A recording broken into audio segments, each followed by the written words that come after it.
যদি ভিপি নুরের জন্ম না হতো তাহলে 2024 সালের গণ অভ্যুত্থানও হতো না। এই বক্তব্য কেবল একজন রাজনীতিবিদের নয়, এটি একজন তরুণ সংগ্রামীর সাহসী উচ্চারণ। চলুন শুনে নেই ভিপি নুরের মুখে সেই কথা যা সকলের মনে দাগ কেটেছিল।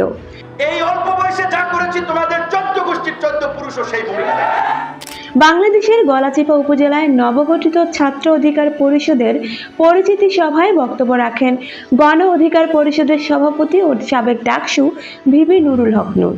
11 জুন বুধবার গলাচিপা অফিসার্স ক্লাবে অনুষ্ঠিত এই সভায় তিনি জানান, শুধু আন্দোলন নয়, নৈতিকতা ও মূল্যবোধ নিয়ে পথ চলার গল্প তুলে ধরেন তিনি। তার বক্তব্যের মূল বিষয় কি ছিল?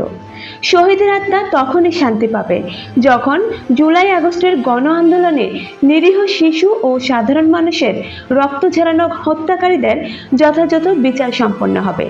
গলাচিপা উপজেলার নবগঠিত ছাত্র অধিকার পরিষদের পরিচিতি অনুষ্ঠানে প্রধান অতিথির বক্তব্যে এমন মন্তব্য করেন গণ অধিকার পরিষদের সভাপতি ও সাবেক ডাকসু ভিপি নুরুল হক নূর।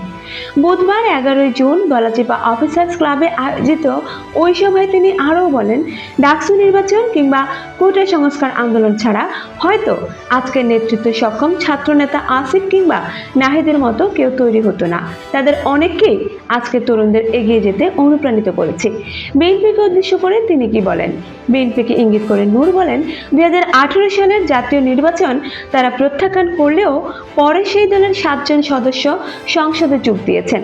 রাজনীতি মানে কৌশল, একদিকে আন্দোলনের মাধ্যমে রাজপথ দখলে রাখা, অন্যদিকে সংসদে গিয়ে সরকারের অপকর্ম ও দুর্নীতি তুলে ধরা। তিনি আরও বলেন, আমি ভিপি হিসেবে গণভবনে যাইনি বলেই রাজনীতির মূল উদ্দেশ্য হারিয়ে যায়নি। আমরা কখনোই আদর্শ থেকে সরে যাইনি, বিবেক বেঁচে দেয়নি, নৈতিকতা বিসর্জন দেয়নি। যতটুকু সুযোগ পেয়েছি দেশের মানুষের জন্য তা কাজে লাগিয়েছি। আজ আমাকে ঘিরে ট্রল হয়, ভিডিও ভাইরাল হয়, কিন্তু আমাদের ভূমিকা এই বয়সে এমন ছিল যা অনেকের পূর্বপুরুষের পক্ষেও সম্ভব হয়নি। যদি ছাত্র অধিকার পরিষদ না গড়ে উঠত, যদি ডাকসুর নির্বাচন না হতো, তাহলে আজকের গণ অভ্যুত্থান হয়তো সম্ভব হতো না। কাজ হয়ে গেলে অবদান সবাই ভুলে যায়। 2018 সালে কোটা আন্দোলন শুরু না হলে 24-এর আন্দোলন কি কখনো হতো? কখনো হতো না।